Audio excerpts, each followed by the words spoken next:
Okay, so we do have to move quite shortly.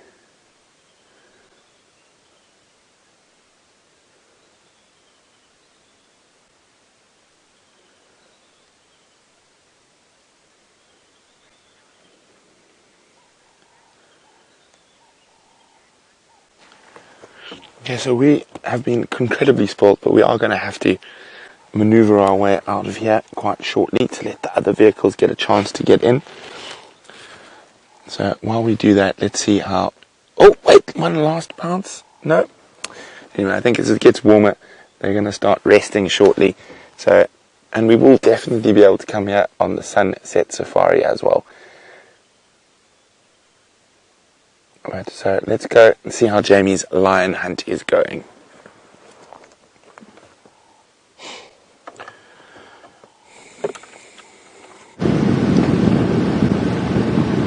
So, we've got exciting things happening. We've just seen that lion cross the road and go into a drainage system. Now, I've just spoken to Herbert, who says that the whole pride is there, or at least the whole pride has moved into that area. So we're heading back to that direction to see if we can't catch up with them.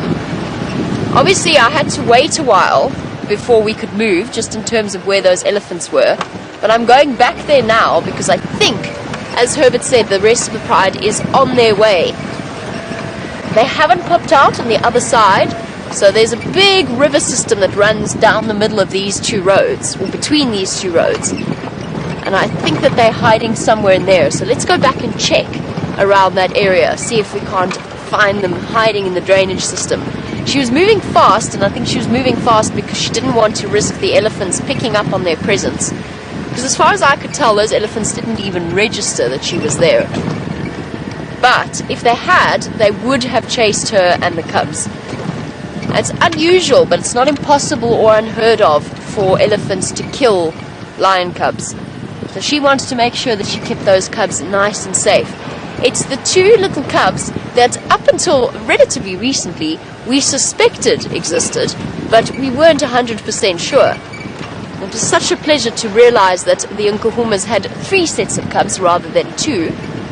And these little cubs are not very relaxed with vehicles. They're not all that comfortable with vehicles because they've grown up over the last 2 or so months of their lives without knowing that vehicles exist. They've probably heard them coming and going, but only in the last few days is it the first time they've properly encountered cars.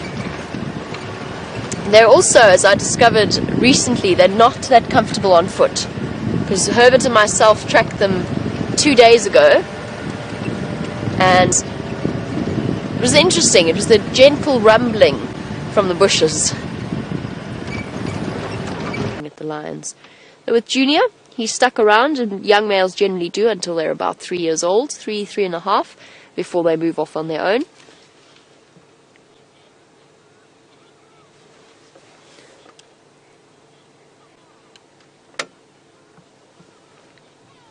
Okay, let's just go a little bit further forward. I'm trying to work out exactly where that lioness crossed, and I think she crossed further ahead. Now, elephants are lovely, but I just want to double check where she went off the road, because I want to just make sure that she didn't lie down in the shade. As soon as she was away from the elephants, I just want to make sure she didn't just lie down with the little cubs. Let's check there first, and then we'll come back to our elephants if we don't have any luck. Somewhere. And the rest of the pride might be making their way in from where she came across as well, because that's what Herbert said. He says he's got tracks for the whole pride. Hello, little girl. Sorry, we're back again.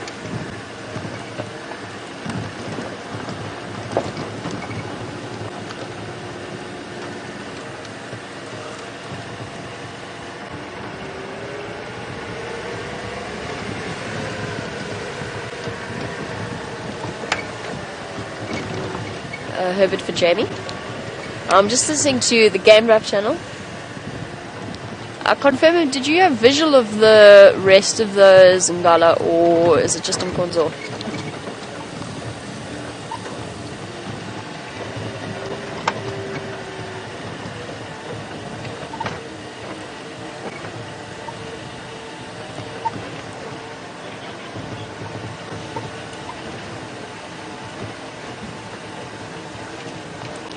Okay, copy Nkomo. Okay, so it seems as though instead of coming this way with the female and her cubs, the rest of the pride have turned back and are going in the opposite direction that they were originally going in. We are just going to poke our noses through here where we saw her walk off, because there should be a nice easy area to get into this drainage system from this angle. You start to become very familiar with an area and all of its entrances and exits. I do know that it gets very, very thick in this drainage system, so I'm just going to poke my nose in and then we will follow up on the rest of the pride. As I said, they're very, very nervous.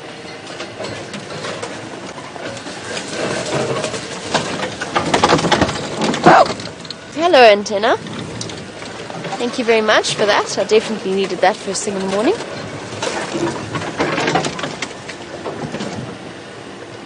And the lioness disappeared just off to my right.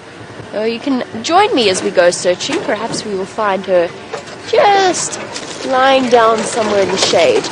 But the fact that the rest of the pride turned away from where she is definitely reinforces my idea that she's just going to go and put them somewhere safe, stash them away in this river system. You okay there, Dave? Everybody down. All is well. Dave doing a marvelous job of battling with the plant life. Dave, it's becoming something. I hear that you had quite the experience with Karula yesterday. Totally was. Okay. Alright. This is where it gets a little bit tricky. It's okay, we'll make a plan. We'll definitely make this happen.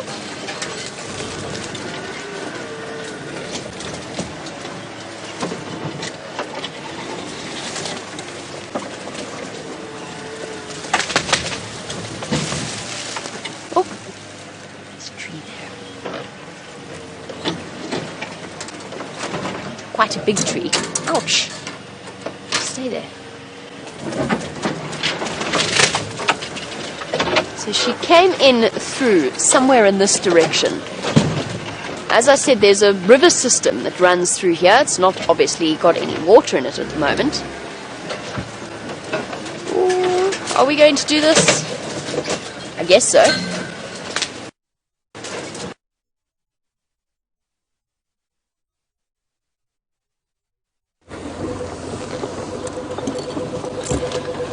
So hopefully Jamie has some luck with that Inkahuma lioness and those little cubbies. I'm going to go give Herbie a hand with the rest of the pride's tracks. We're actually quite close, so it did take us a little while to get out of that area where Karula is, but we're now going to head off, see if we can help Herbie and maybe find some other interesting critters along the way.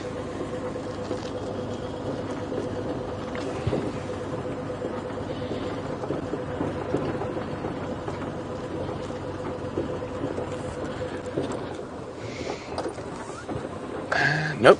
Oh, so we just jumped off the vehicle for a quick stretch.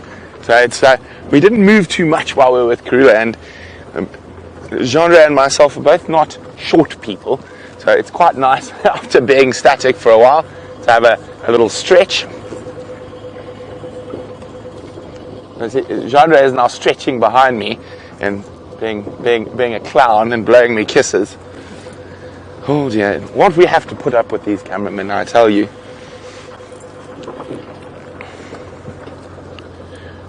So Jamie's actually not far from us. She's probably about 200 meters from us there.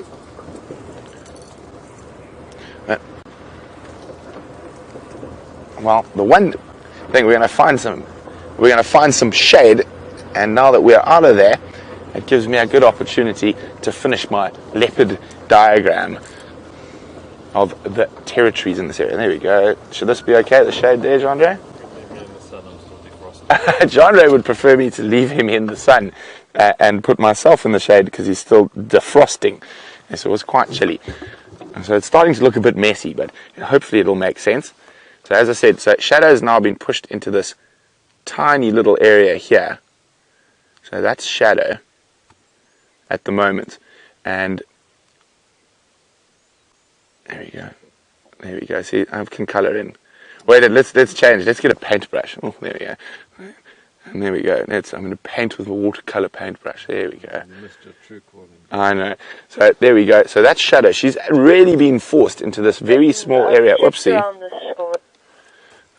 And now, luckily for her, why does it work? There we go. Luckily for her, Karula hasn't been utilizing this section of her territory up here much.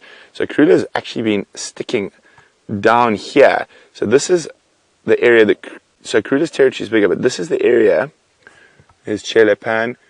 So she's actually a little bit further than that today, but in the last while, this is the area she's really been using, this bottom section here. So she hasn't been using a lot of her traditional territory up there. And we think that's because the hyena dens are situated there, and there's two up here. The ones that they're using a lot at the moment. So there's a lot of hyenas in that sort of northern section of her territory. And while she's had cubs, she's been using that southern section. Sorry, I'm just going to turn this down while I'm doing this. Okay, so we think that's why, or we guess that's why she's been using the southern section. So there's that that southern boundary we dislike so much that we find her tracks on so often. And she's been using the southern section. They do not have a lot of hyena down there. But now that the cubs are a bit bigger, I'm hoping she's going to move back up into this area now that the cubs are a bit better at avoiding hyenas. So that kill that we were at now, is the Mawati, there's Chelepan, is probably right on the edge of that line. So about there is where that kill is at the moment.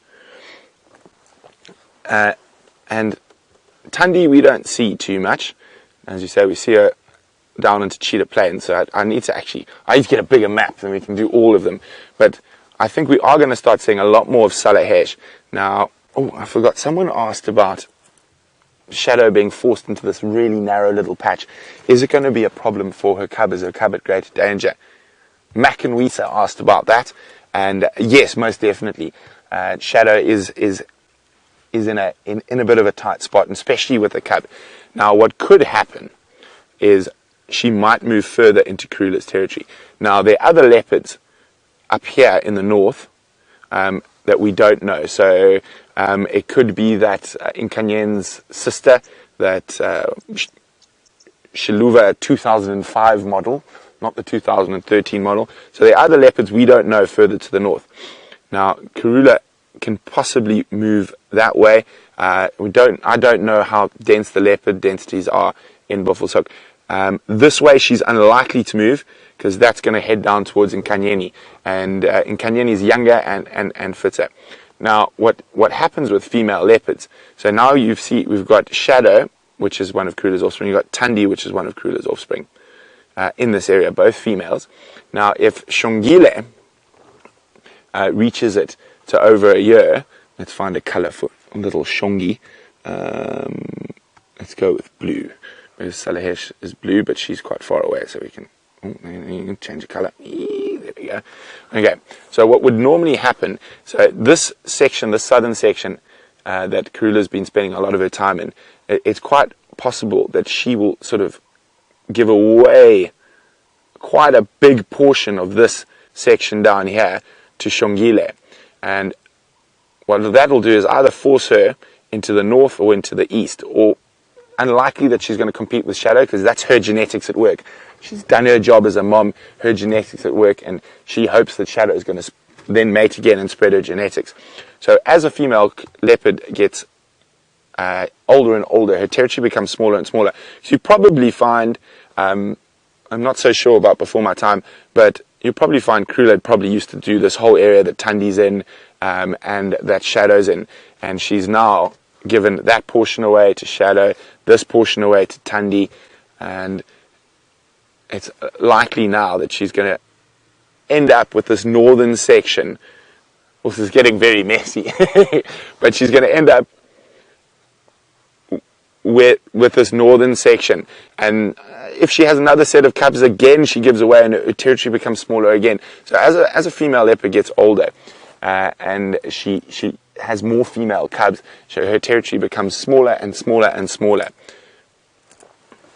Now, oh, there's Jamie. She's running around. So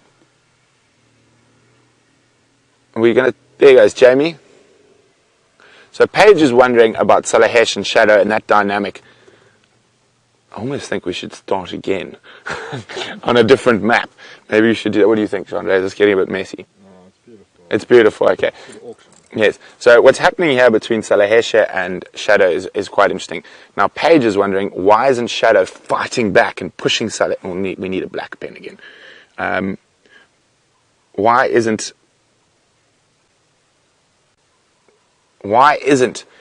Shadow pushing back into Salahesh and fighting with her? Salahesh, I think she's a very similar age to Shadow. Why don't you guys let me know what's the age difference between Shadow and Salahesh? I think they're about the same age.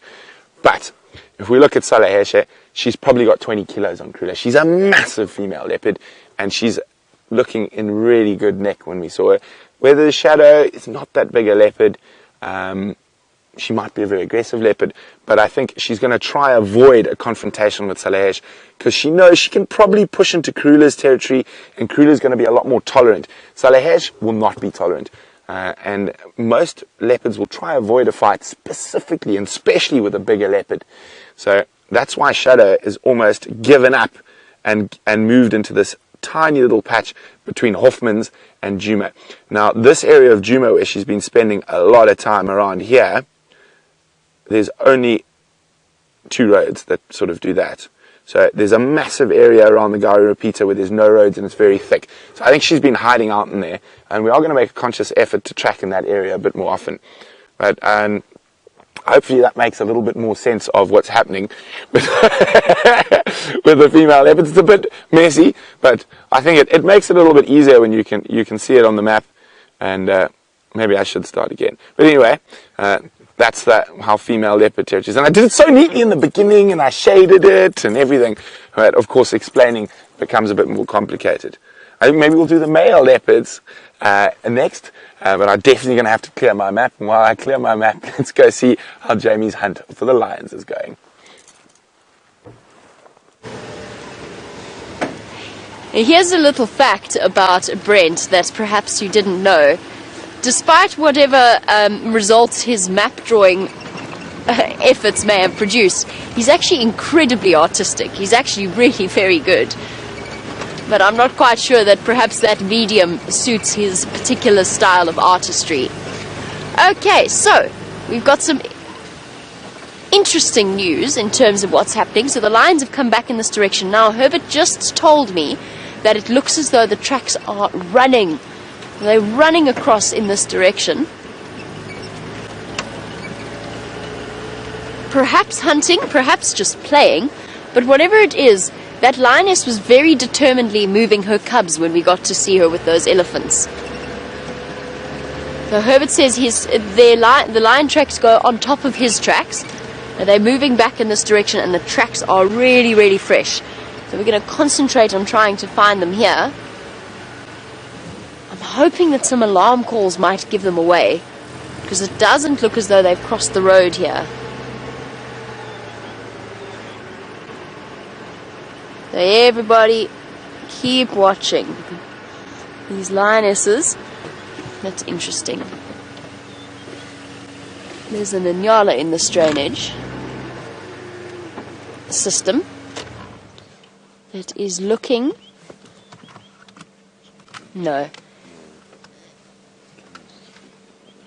You okay there, Dave? Yeah, the lens is just freaking out, but it's all good. Alright, so everybody, that was not Dave. That was entirely the camera. Are we sorted now, Dave? Yeah. Our cameramen are, of course, incredibly gifted, but the cameras sometimes play games with them. Perhaps that camera has decided to have a little bit of a sulk because it's cold this morning. Doesn't want to work properly. And Nyala looking ahead of her with a degree of caution.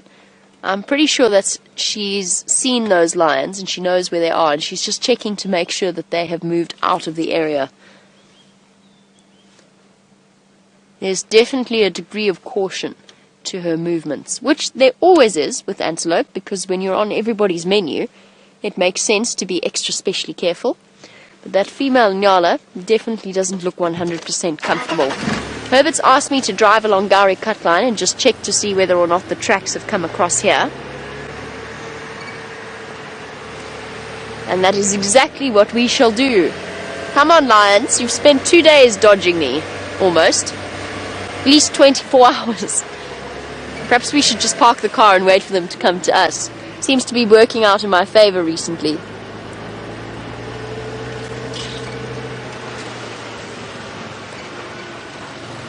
Got them.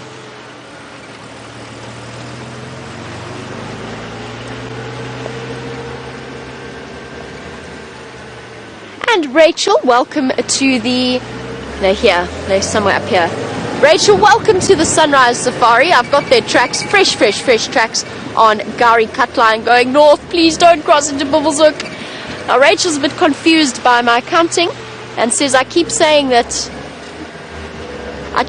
there are 8 cubs. There's 8 cubs, but you've only been seeing this lioness with 2. Has she lost one? And the answer is we don't know exactly how many she gave birth to. So I can't answer that question whether or not that particular lioness has had cubs. However, this is a different set of cubs. There's 3 older ones. So the 3 oldest ones that we saw first. There are 3 young ones, and these are the middle group. And there's 2 of them. So there's 8 altogether. 3 belonging to one mom, 3 belonging to the other, and then 2 belonging to the oldest mom, but they're the middle set. They're sort of the middle children. So there's 8 cubs altogether as far as we know, unless barring something unforeseen. If something has happened to them. These lionesses have gone off the road. Where did you go, lions? Okay, Herbert's on these tracks. Because I can see his footprints somewhere here.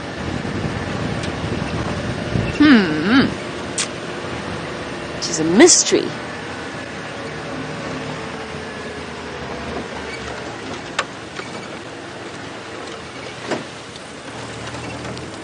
Herbert for Jamie.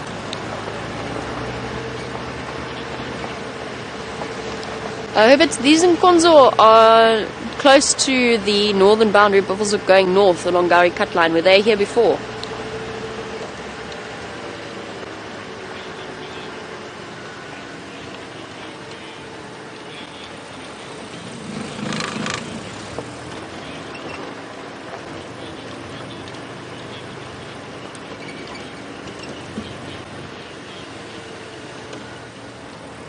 Okay, copy. They are just a little bit further to the south of where I am now. I've lost them now.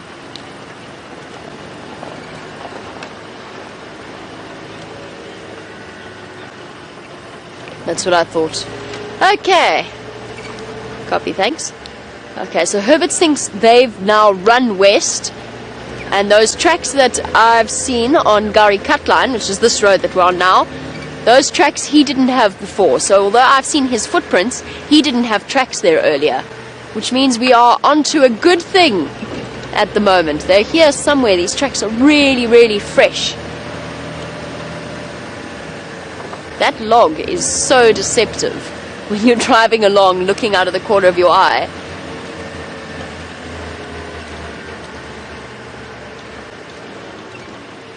This is such a beautiful log.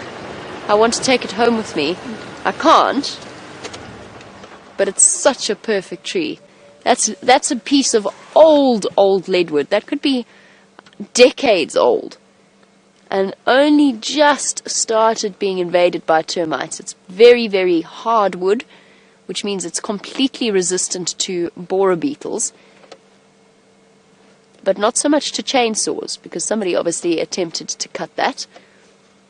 Presumably to move it out of the road, because they're such heavy trees that if they do fall across the road, you can't move them unless you cut the tree into pieces.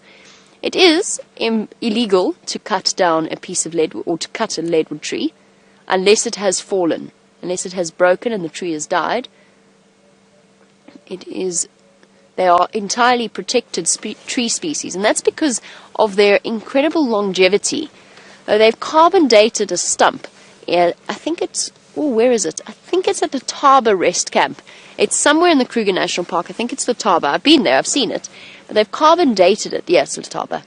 And they've shown that this tree started going in 1100 and something, and it died in 1600 and something. I can't remember the exact year. So that's basically a 500-year lifespan that the tree was alive. But it is still there now to this day, even though the tree is dead. It's still there as a stump that has not yet collapsed or died in any way. Or it's dead, but it hasn't been rotten away, which is absolutely incredible when you think about it. So 500 years living, and then 500 years that it has been dead, but it hasn't been removed by termites or anything. I can hear Herbert. I can just hear him trundling along in the Mahindra. Alright, let us continue on. These lions are somewhere here. He says he can see me, so he wants me to go around and check the other side of this densely vegetated area. I know that these cats are in here somewhere.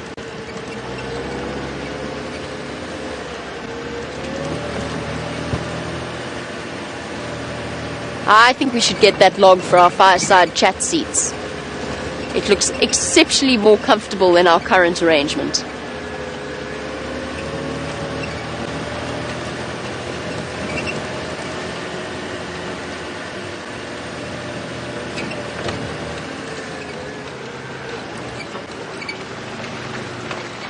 Please don't have crossed north. You just double check the tracks I just saw.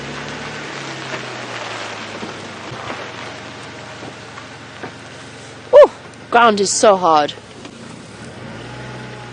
almost impervious to tracks of cats, and cats of course walk very, very lightly.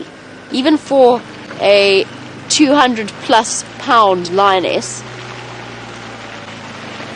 they have surprisingly dainty footsteps, and they don't necessarily leave very clear tracks behind, especially when the soil's hard after rainfall.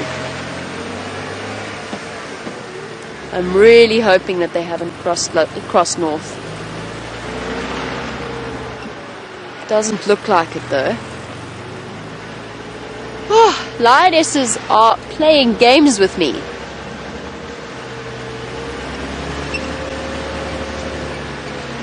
And Herbert actually. It was a cut line. I know he's there. Oh, he's coming. He's racing towards us. Oh, he's got another tracker with him as well. Let's go and move up next to him.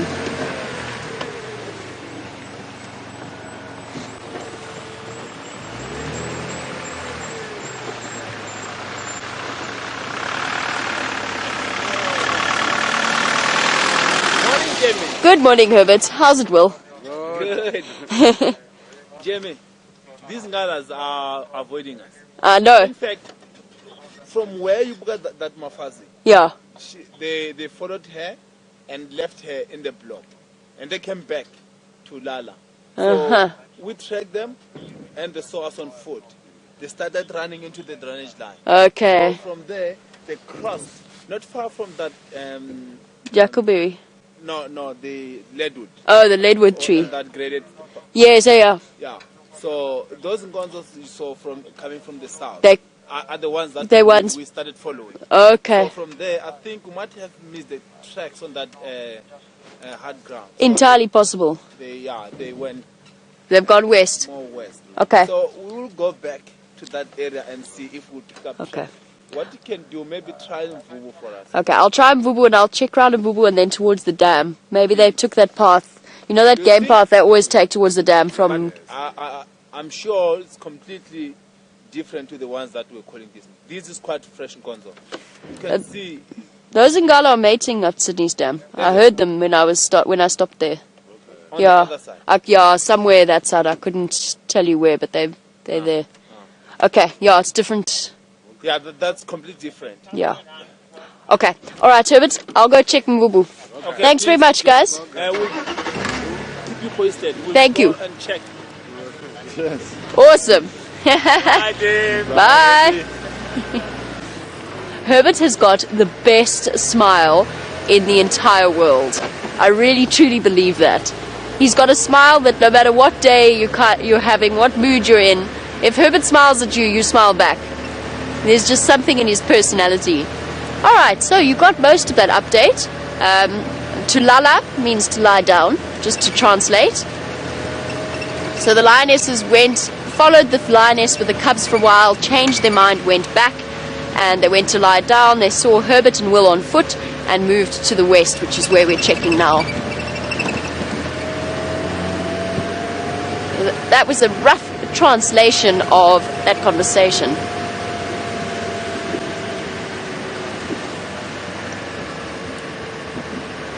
And I think I'm welcoming Denford. Is that right, Dave? Denson. Denson! Welcome to our live safari. If you needed any proof that we are live, well, there you go, you have it. I didn't quite hear your name clearly the first time. It is wonderful to have you on board with us, and don't forget that this happens twice a day, every single day, morning and afternoon, out here in the African bush, and we've got all kinds of exciting things that we are dying to show you. So Denson can't believe that this is happening right now. Well, it is, absolutely, and you're absolutely right. It is very, very cool. I still can't believe, and I've been doing this job for over a year now. I still can't believe that this exists as a possibility. I have no idea how it exists, but I don't understand the technology behind it. But that's okay. I know that it does work and that it is absolutely awesome. And what it means, Denson, first of all, is that everything you see, because it's live, it means that we can't plan it or script it or edit it in a way that suits the story that we're trying to tell. The animals tell us their stories, and we just follow along behind and bring you whatever parts of it we can. And it also means that you never know what you can expect. So sitting with those elephants this morning, the lioness was a total surprise. We were in that area looking for lions, but we certainly didn't expect her to pop out with the elephants next to her.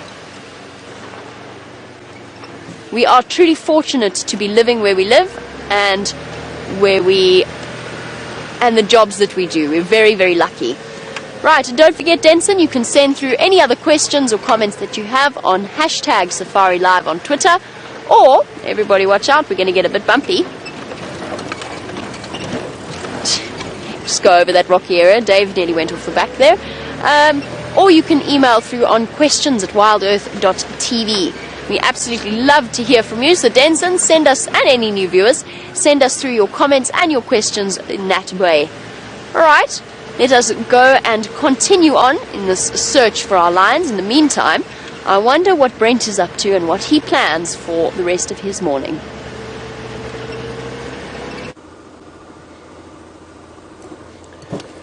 Well, our main plan for the rest of the morning is moving at this exact speed to warm up from being in the drainage line. But what we are doing is we've come to help Jamie, so we're just checking a little bit further away from them, just checking very slowly, and we think the lions are somewhere in this area. So Herbert's got tracks up ahead, so they could be down in this little river system. It's very thick, we can't actually get vehicles in there. We just want to check in case they've crossed into this block north of the Vuyatela Dam.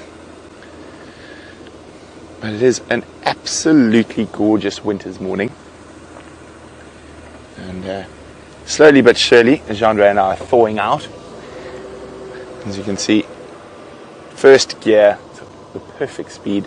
So while we help look for these lions, we'll see if we can add a few birds to the bird lists of everyone out there. So we'll be keeping a lookout for little feathered flutterings, as well as big cats.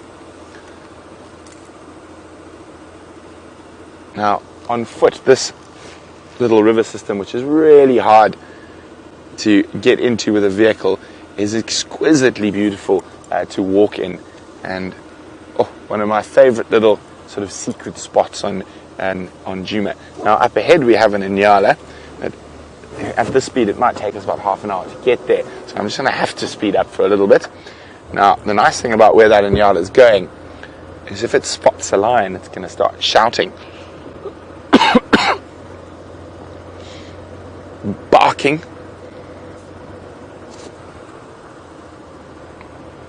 I can only see one female at the moment. There could be a few others around.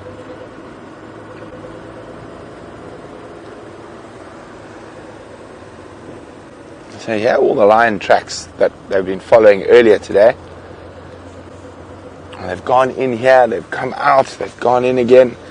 It'll be very interesting to see. Hello, madam. She's making the first foray as it's getting a bit warmer into those riverine thickets. And I'm quite sure the rest are going to follow shortly. Now this also gives us a wonderful opportunity to just sit quietly, watch the Inyala as it goes about its daily business, and also listen for any alarm calls in this general area.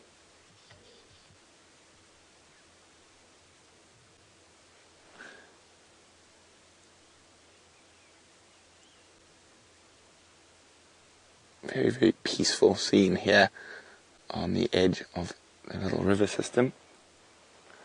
Oh, found that little boy coming out and a walk in front of us.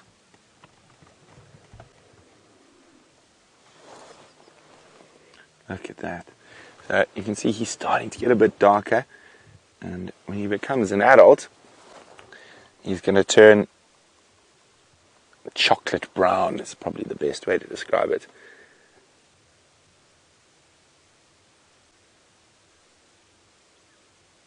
And there we go. Ooh. And as we said, we're going to look for a few birds. So once that Inyala crosses the road, Jean-Ray, when you're done filming the Inyala, there's a beautiful little bird in the road on the right-hand track, just beyond the bump. Yeah, tiny, on the right-hand track. Some a bit closer than that one, but that one will do. There are some a bit closer, but there's a little blue waxbill. They're just fiddling around in there. There we go.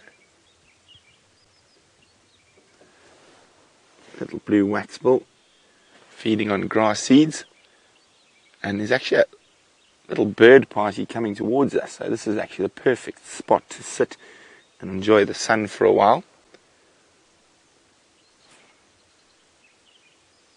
Now, when we see little waxbills, there's a bird called a green-winged petilia that I've been trying to get on camera for ages. It's always worth checking carefully around them that if there aren't any petilias as well.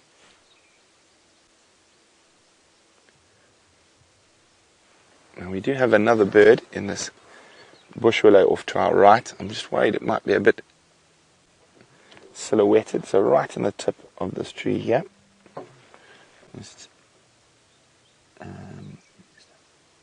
Oh, he's flown off. Oh, there's a couple of little birds.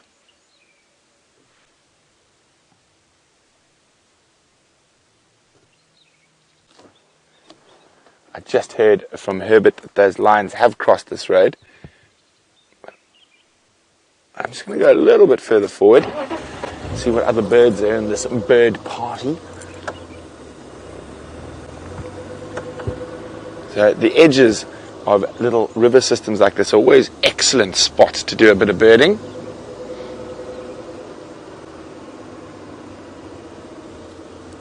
Okay.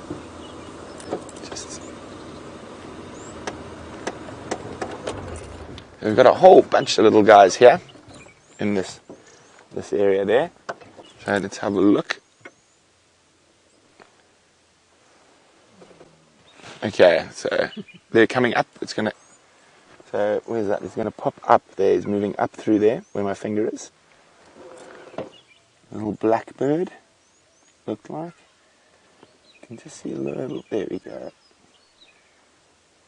A southern black tit. Not being very photogenic though.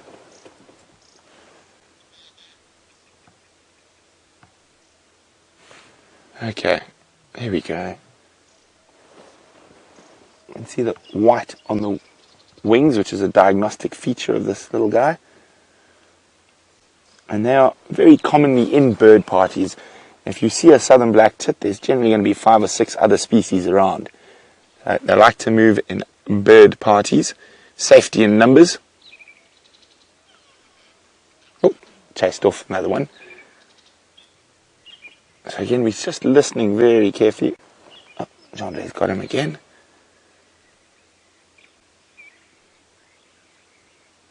Can you hear some helmet strikes in the depth of the thicket somewhere?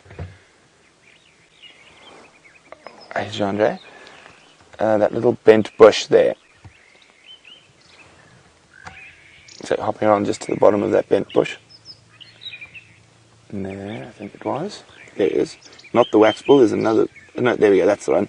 The little crombeck. Little stumpy tail. They don't really have a big tail. Very pretty little guys. Oh, off it goes. Also another common member of bird parties. Okay, now, let me just have a look. See if we can get any more bird species out of here. Birding is just such a wonderful, peaceful thing, and it requires quite a bit of patience. So if you sit quietly and you look and you listen, you can quite often add quite a few species that you might not think were there originally. Ooh, very cool call. Sterling's barred warbler. That's quite a good one. You just listen again. That you hear that, Jean-Andre? Now, often when we see them, they're at the tops of trees. Such a beautiful call. I'm going to keep looking. You might pop out, but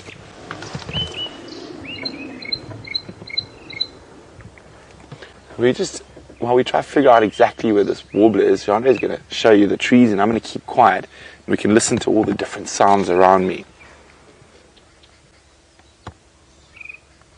So I've got to actually, before I stop talking, sorry, a little challenge. How many different bird species can you hear while we keep quiet? So we're going to keep quiet for about 30 seconds and see how many different bird species can you hear. I'll do the same and send that list of bird species to questions@WildEarthTV or hashtag it and use the word Safari Live.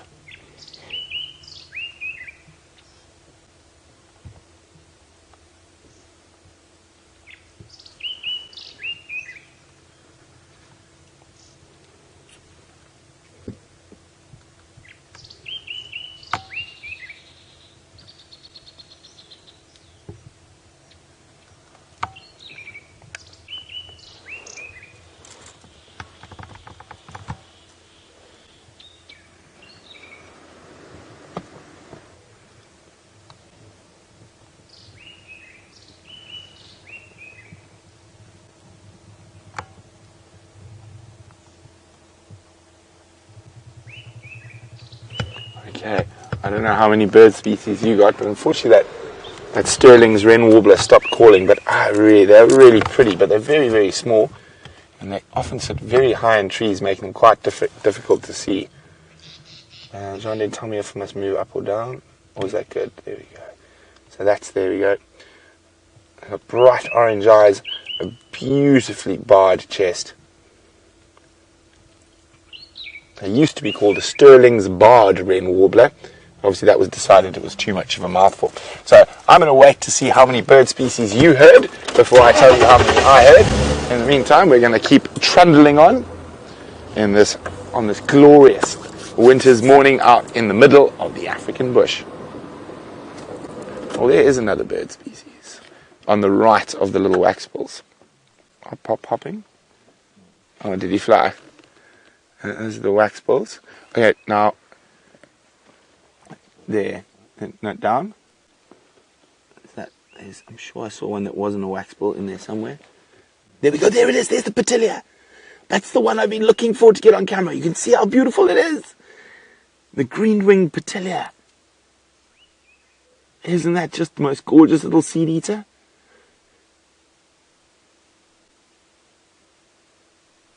Now, it used to be called a Melba finch, and often found in company of waxbulls, but they seem to be a bit more skittish on camera. I've literally been trying for 6 months to get this beautiful bird on camera to show you. So there we go. I hope that's a new species for a lot of you. And isn't it just the most magnificent little creature? That is the male. Those beautiful bright colours.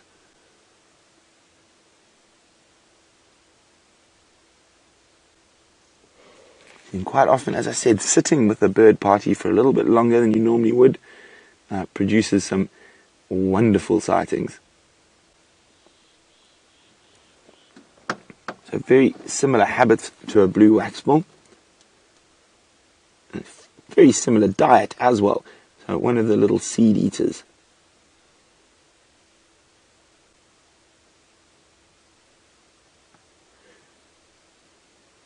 Oh, scratch, scratch. Come on, pop out into the open again.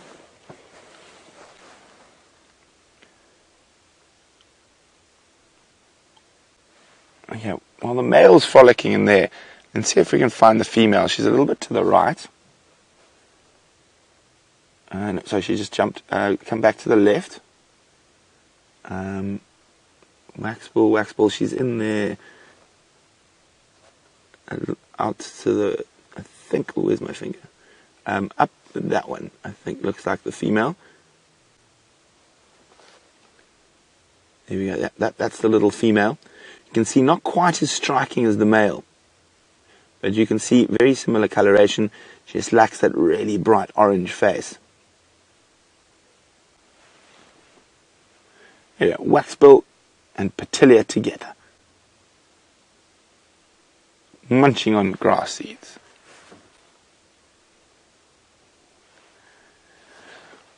Wow, okay. I'm so excited. Chandra laughs at me when I get excited by birds, especially birds that are smaller than a $1 note. I mean, they're about this big. They're really tiny, and that's why they're so difficult to get on camera. But yeah, hopefully, I'm really hoping that's a new species for a lot of you.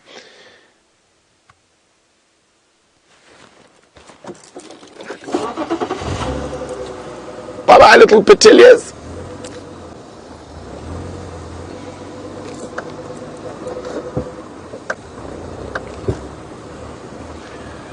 So Carl and Rachel heard some birds. Carl said he heard 3. Rachel heard 5. Jandre, how many did you hear? Oh, Jandre, letting the team down. No, I actually got 9 species. So quite often, I think a lot of the little calls you might have heard, you might have thought they were the same. So there's like a very indistinct difference between sort of a petilia and a waxbill, and a cisticola and a southern black tit. So a lot of times, a lot of practice will help you with that. So we will keep practicing our bird calls. But there was rattling cisticola, petilias, blue waxbills. I'm trying to think now. Southern black tit. Obviously, of course, the Sterling's wren warbler. And what else? I'm trying to remember now. Oh yes, white-crowned helmet shrikes, a fork-tailed drongo. 20-flank prinia, and I've forgotten what number 9 is for now. So empty car means Herbie's around here on foot somewhere, following lion tracks.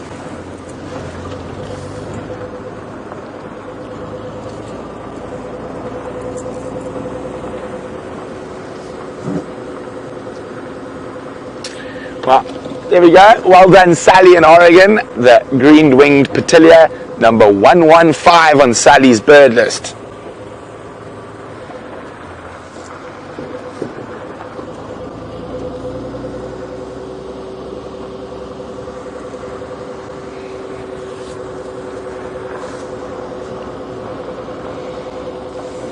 So I think what we'll do now is we're just going to have a quick look along the northern boundary towards Sydney's dam, and hopefully maybe we can add a water bird or 2 to our bird list for the morning. So let's think. We got, was it 3 or 4 species that we saw out of, no, 3 species we saw out of that little bird party. There were of course quite a few around.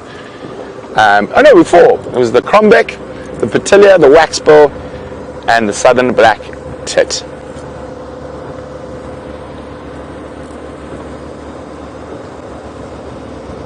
So while we head off to try find an aquatic avian creature, I wonder if Jamie's had any luck on those lion tracks.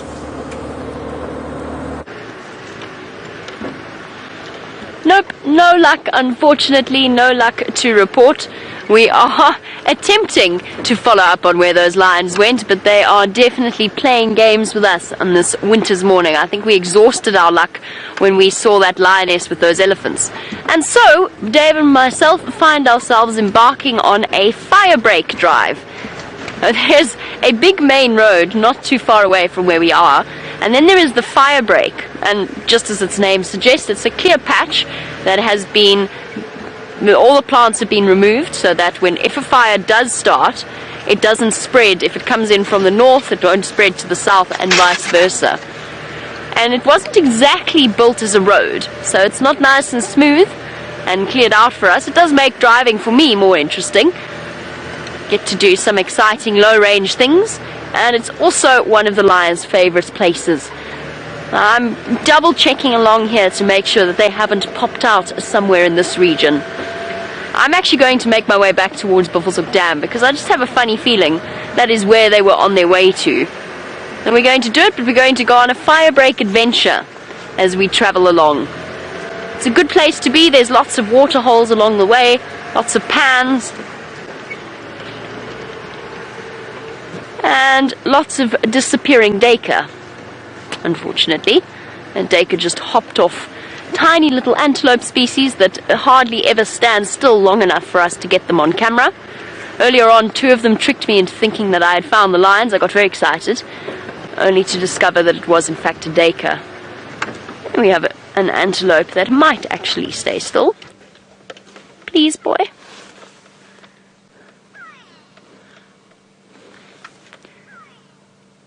Definitely wouldn't be our live safari experience if we didn't put waterbuck on camera at least once. There seem to be so many of them about at the moment. This is a big waterbuck bull. Only the males have horns. And of course, with their fluffy coats and white rings around their bottoms, they are very, very distinctive. And somewhere here I can hear sand grouse. Speaking of birding, that's another bird, like the petilia, that we hardly ever get on camera. Somewhere. And our waterbuck are slowly, pretty much, have disappeared into the bush. So let's carry on our fire break adventure. See what the road's looking, or the fire break's looking like after all that rain that we had. And I'm looking for the sand grouse at the same time.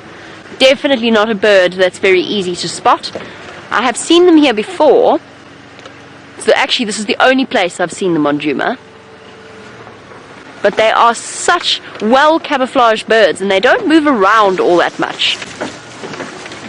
Now the sand grouse is an interesting bird. It's sort of similar looking. Oh, clunk goes Wendy. It's very similar looking to the francolins in a way. And in situations like this where they're nesting and they should start to breed relatively soon, what they will do, what the male and the female both do in terms of caring for their clutch of eggs, is they'll come to a water hole like the one that we've got here.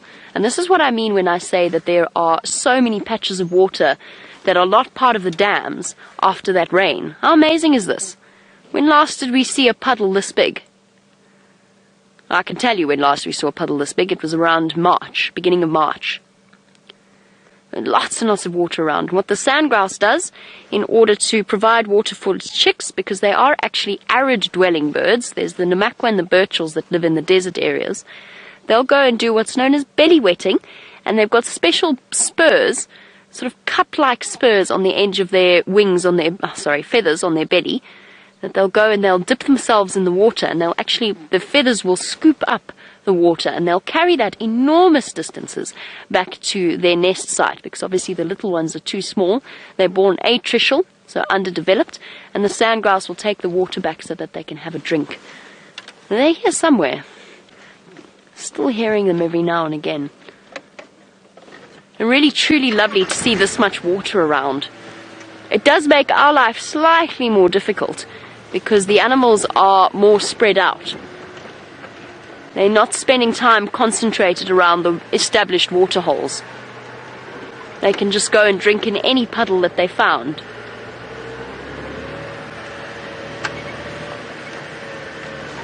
And Megan would like to know if we have chickadee birds. Honestly, Megan, I have absolutely no idea what that is. I'm sorry. I feel like I should. I feel like I'm definitely missing out on something, but I honestly don't know what a chickadee bird is. But we are going to do some research into it and get back to you on that. I can tell you that we don't, as far as I know, if we have them, we don't call them by that name. Definitely never heard that before. But we will figure it out and get back to you on that. Sorry, Megan. And for all of our other viewers out there who know what a chickadee bird is, if you could provide me with some clarification, that would be absolutely awesome. On hashtag Safari Live on Twitter, or email through to questions@WildEarth.tv. What on earth is a chickadee bird? Dave? Nope. Nope. We are uncertain, but we will do some research into it and get back to you. I've learned, well, one thing I can tell you, Megan, is that by the end of this morning's sunrise safari, I will have learned something new, so thank you for that. It's one of the most enjoyable things about conducting these live safari experience,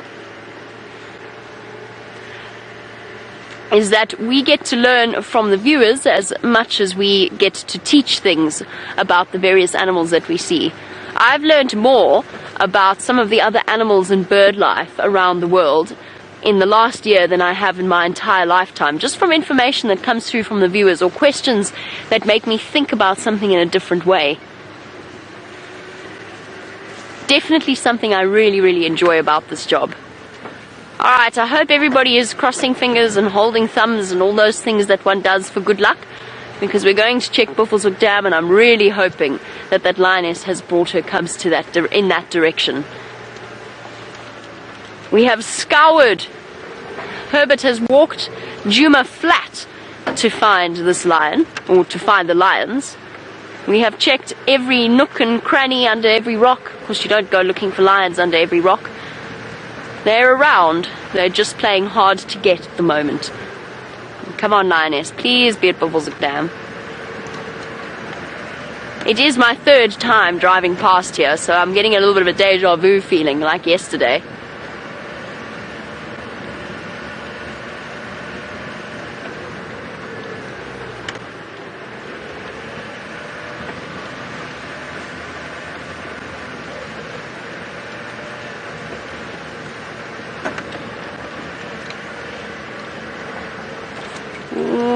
It's not looking positive.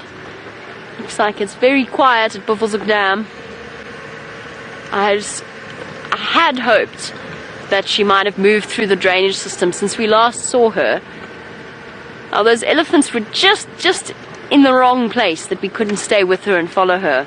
And in that split second, she managed to take those cubs and disappear. But there's no sign of her here. I thought she might have come back here, not for water, just for a comfortable place that she knows very well.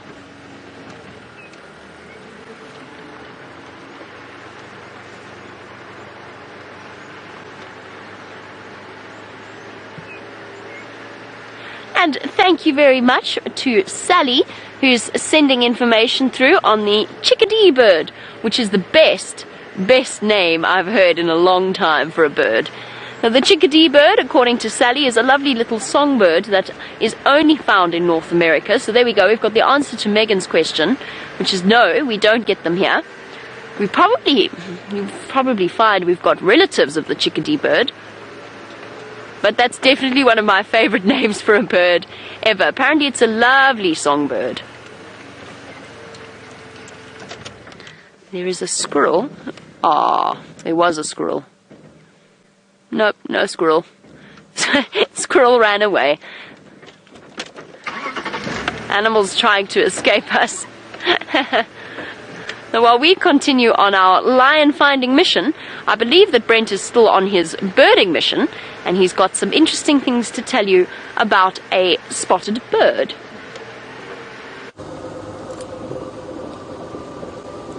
So we have found some birds.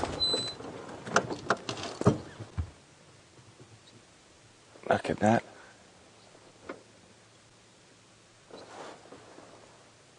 There we go. The helmeted guinea fowl. A strange looking creature.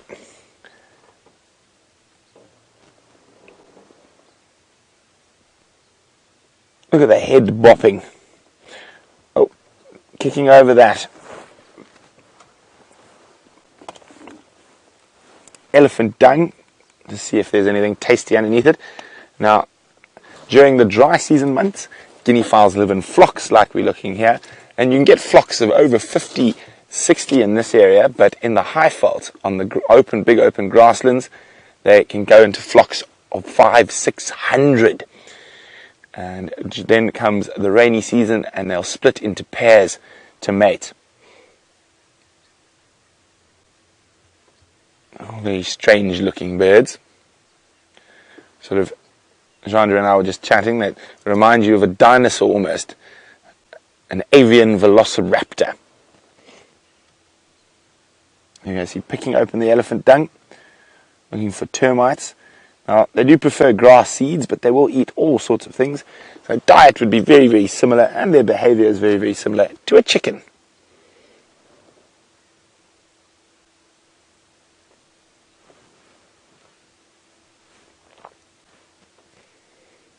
Oh, it's found some. No, not too much to eat in that pile of elephant dung. And they're going to start spreading out now. And we're going to leave them to forage across sandy patch. And we're going to keep on our birding endeavour, and we're just going to go slowly down towards Gallagher shortcut. Now, I've just heard over the radio that Herbie has found the lion cubs on foot, but no adults. So he found their latest den. So I've got a sneaky suspicion where I think the lions might have gone. So I'm going to go just bird watch through that area.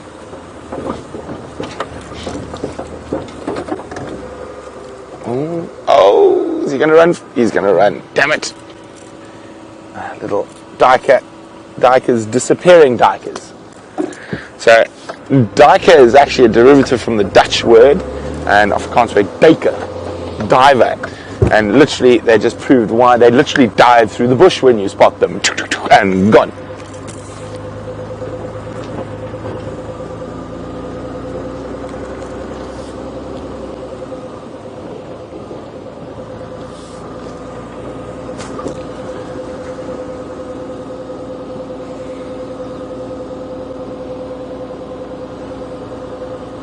I must say, I'm very much enjoying this sunlight, and I'm hoping I'm going to find the lions doing the same, basking with big bellies.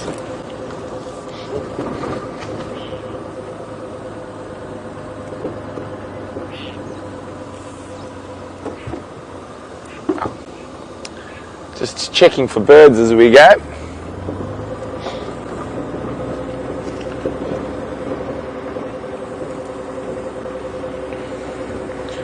Now we need to find a new nemesis bird because the petilia has been ticked.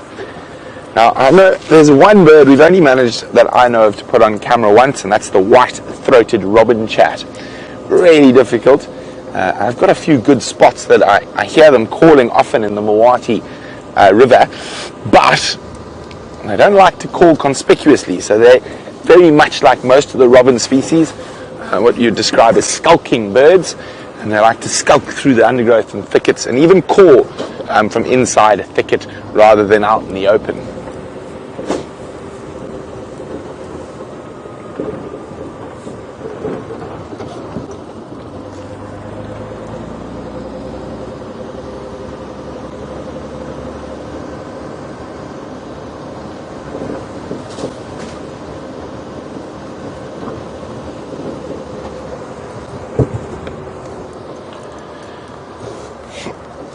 So there's a few of you who are wondering how to spell petilia.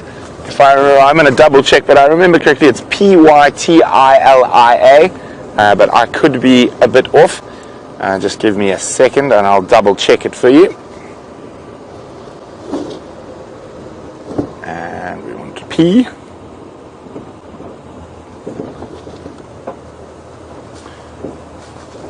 It's Pytila. So there we go. My spelling was on point. And it was the green-winged petilia.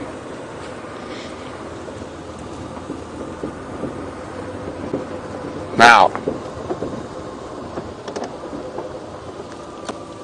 a beautiful little bird that we see quite often in between, in the middle of those two bigger trees. There's a tiny little. Oh, there he is, hopping up to the top. There we go. Now, one of the more common ones we see, but such a pretty bird nonetheless. Oh, let's hope he jumps into a bit better light.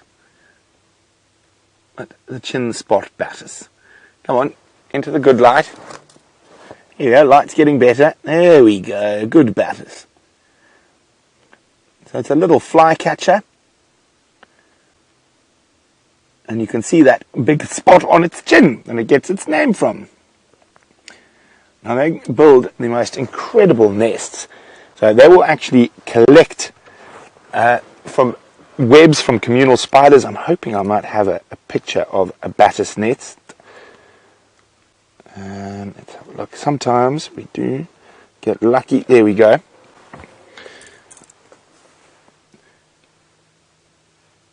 And tell me where I must hold, Chandra.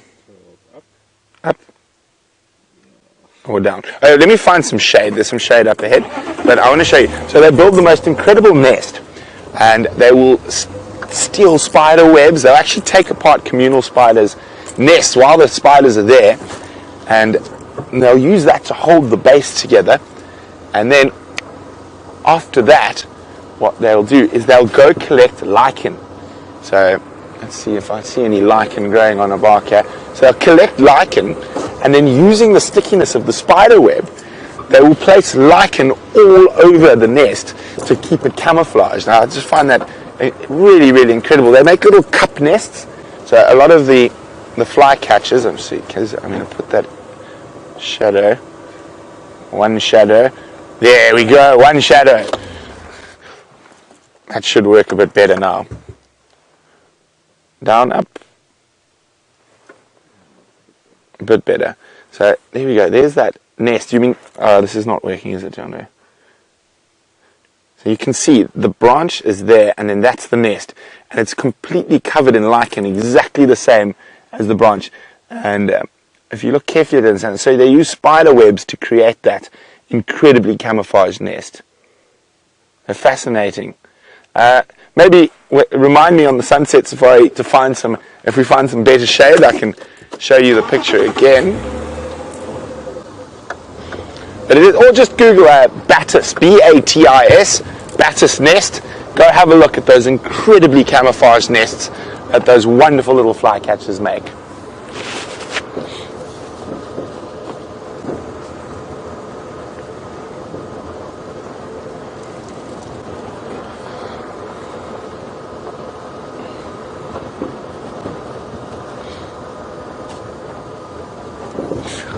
Hi Christina, who's in Illinois.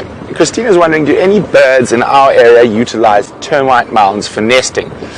The swallows after rain will collect mud from a termite mound to build their nest, but none of them as such nest in termite mounds. Now there's a very rare bird that uses a specific termite mound, only a termite mound that's been excavated by an aardvark. And you have that beautiful aardvark burrow, the big burrow. Oh dear, Ellie's rearranging the road again. And so it's called a blue swallow. It's an endangered species. Generally it lives quite high. So there are some in the mountain regions of South Africa, but very, very few. And nearly 90% of their nests are on the top side of an aardvark burrow in a termite mound. Or just an aardvark burrow in the ground. But normally aardvark do create their burrows depending on the size of termite mounds in termite mounds. But that's the blue swallow. And I'm trying to remember, I think there's another bird up on the border of Zambia and Malawi on the Nyika Plateau. There's lots of blue swallows there as well. But that also, I think when the blue swallows aren't using the nest, they parasitize the nest. But I haven't been up that part of the world for 10 years. I'm a bit rusty on that. So this is the road I think the lions are going to pop out on. Now, just to confuse matters, this is the shortcut off, the second shortcut off Gallagher shortcut. And Nyala over there, but that's not lions. Looks like they found a little puddle to have a drink in.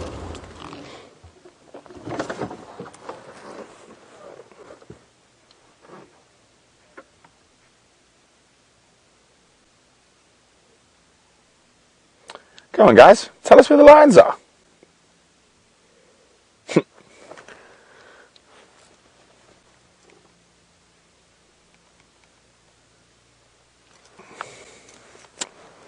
Lovely little one lying down to the right there. Hello, little. Oh, not lying down, just standing in a hole.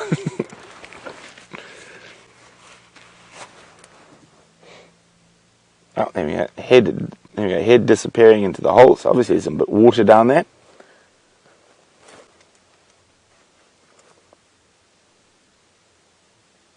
So as we were saying yesterday, the animals aren't as forced to go to permanent water points at the moment because of these little puddles. They're not going to last very long, but it will fly.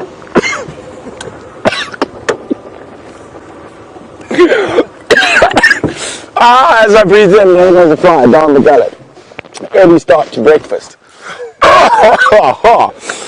Oh, where's my water? Sure. Oh, sorry about that. I don't know why I swallowed a fly. Sure. Okay. I think I've swallowed about 25 flies since I've been at Safari Life. Well, that's the first one for quite a while. What was I saying, Jean-Ray, before I swallowed a fly? Permanent water, yes.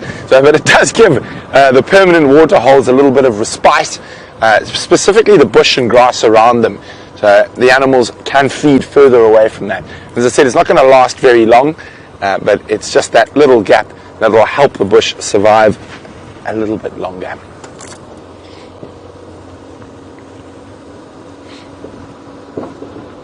Come on, lions, prove me right. Oh, Jamie thinks she's a comedian. On the other vehicle, she says, well, I have to swallow a spider to catch the fly. But then what do I have to swallow after I've swallowed the spider to catch the spider to catch the fly? I can't remember how does it go? You must remember, Jean-Ray. I feel like you would know that nursery rhyme. No, I think it's a bird, actually. I said, I don't know why I swallowed a fly. I swallowed a spider to catch the fly. And I swallowed a bird to catch the spider. Then you swallow a cat. Then what else? Then you swallow a dog. I can't remember beyond that. A lion, yes. Trumps all. Or yeah, leopard catches dogs. Just ask Sindile. And I don't know. You'd have to, at the end, you'd have to, or you would probably end up being. After the dog, she ate a horse. I don't know why she'd eat a horse after a dog. It sounds like Rebecca in Final Control definitely remembers this one. I don't know why she swallowed. Well, there we go. Jean is serenading you now.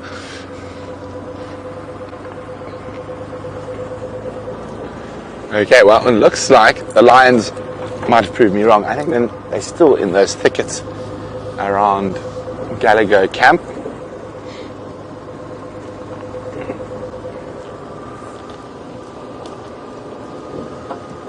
What have you spotted? Oh, Jean-Ray spotted a kingfisher. I haven't seen it yet, so I can't tell you which one.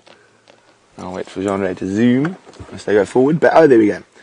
Ooh, center frame. Yeah, beautiful little brown hooded kingfisher. Although his hood is quite dark as he's hiding in the shade. There we go. It does have a bit of electric blue, but not nearly as much as the woodlands. It's another one of the insectivorous kingfishers of the family Hallison.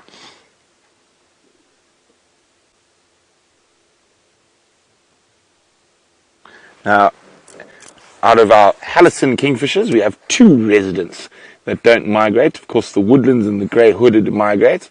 The brown-hooded and the striped stay put for the winter.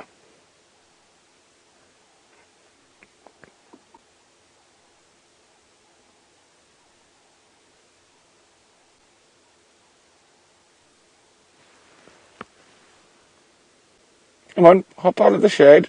Show us your pretty face.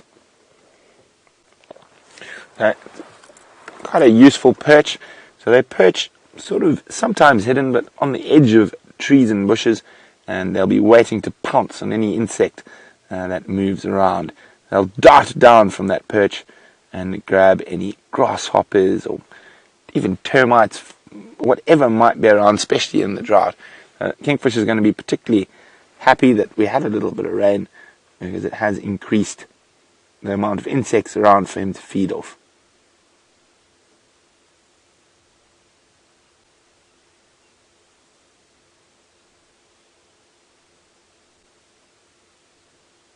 Oh, looks like he might take off. A little head bobble.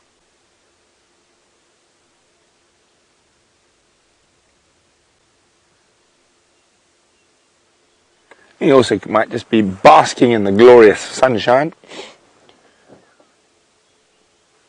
He forgot his sunglasses, so he's got to keep his head in the shade.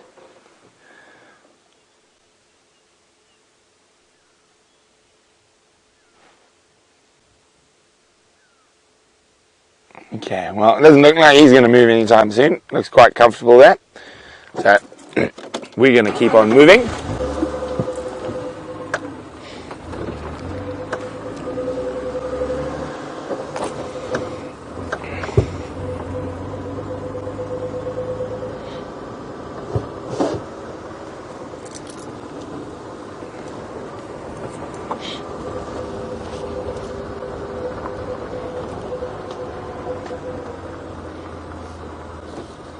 Ah, well done, I walk in the rain. I completely forgot about the pygmy kingfisher. They sometimes will nest in termite mounds, but generally, and in clay banks, but it's less common. They will use hollow trees, but they do nest in termite mounds. But the birds I was talking to that sometimes make their nests out of clay from the termite mound are your swallow and swift species. So you barn swallow, lesser striped, greater striped, red-breasted, blue, all the swallow species will build those little beautiful nests out of clay, and in the bush they sometimes collect that clay from a termite mound after the rain. Says, I walk in the rain.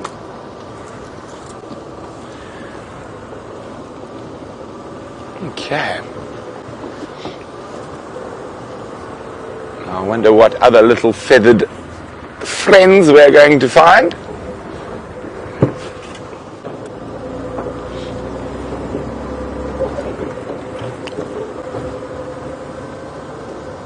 Or are we going to find feline friends?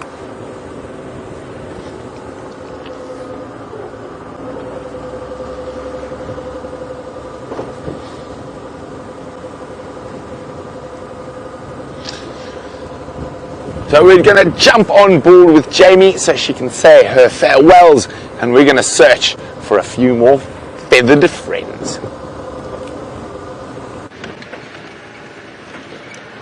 I've definitely been trying to help Brent out with the feathered friends story.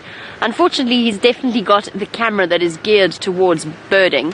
I hope he knows as well that for the rest of the day I'm going to be singing nursery rhymes about ladies that swallowed flies and spiders and birds and a whole menagerie. That's going to be in my head for the rest of the day. There you go. The strange things that come out of a live game drive. Though no success with those lions, unfortunately. However, there is an update for you that's going to make everybody very excited.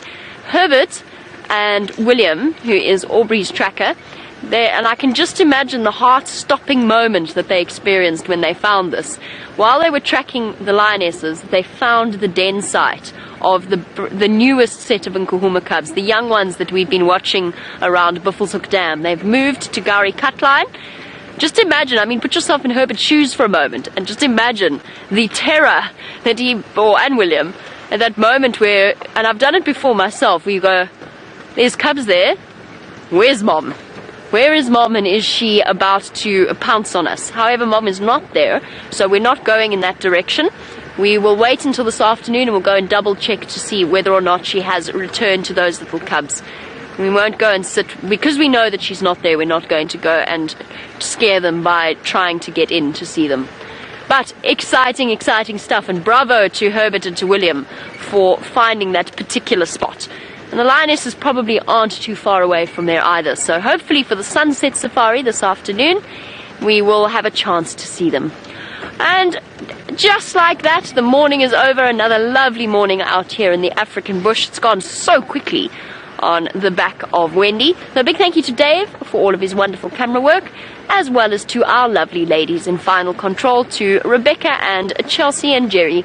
We are stand in awe of all you do each and every day. Most importantly, big thank you to all of you watching across the globe. We'll catch up with you on the Sunset Safari, hopefully with lion cubs, leopard cubs. We've got it all here on Safari Live. See you then, and have a wonderful day. It's gone. So we're just trying to find one last bird species. Oh, there we go. Oh no, those are waxbills. We've seen those ones, but in the road, I'm going to try and get a bit closer, is a starling. Let's go have a look at that gorgeous coloration on that bird in this beautiful morning light. The iridescence should be shimmering.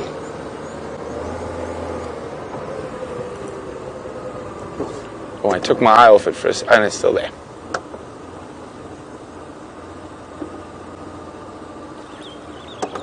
Was still there. It'll probably land, no, but that's okay. There we go. It's a bit far off, that starling now.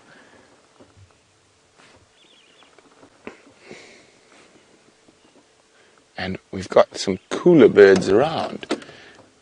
Oh, can you get them through there, John? The scimitar bull, just behind the guarri bush. Is it behind for you? Okay, let me go. Now this is a really, okay, there's a bit of you this side. There we go.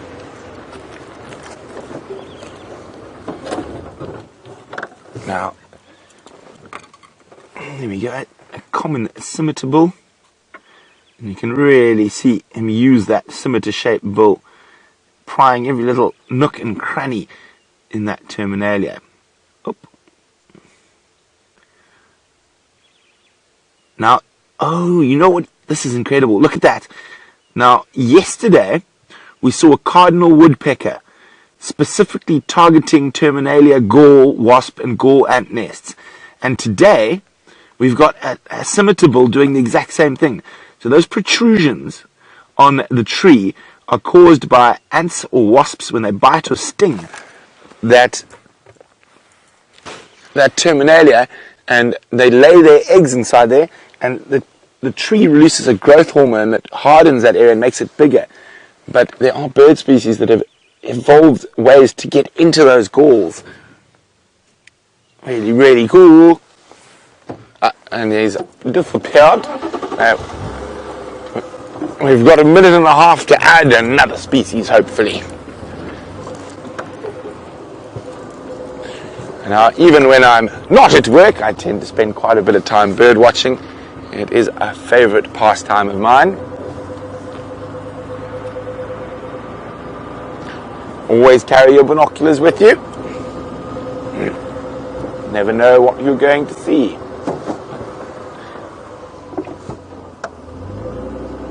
Is that a stump or a cat?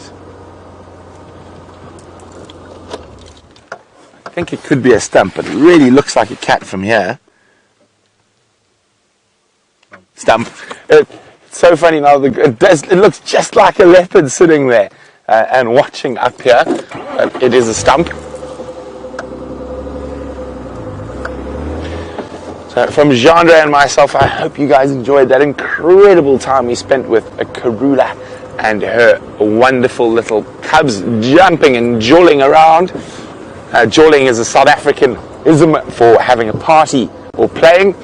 So from Genre and Brent, who've been jolling around Djuma, it's been great having you on the back of the vehicle, and we'll see you again hopefully with lion and leopard cubs on the Sunset Safari.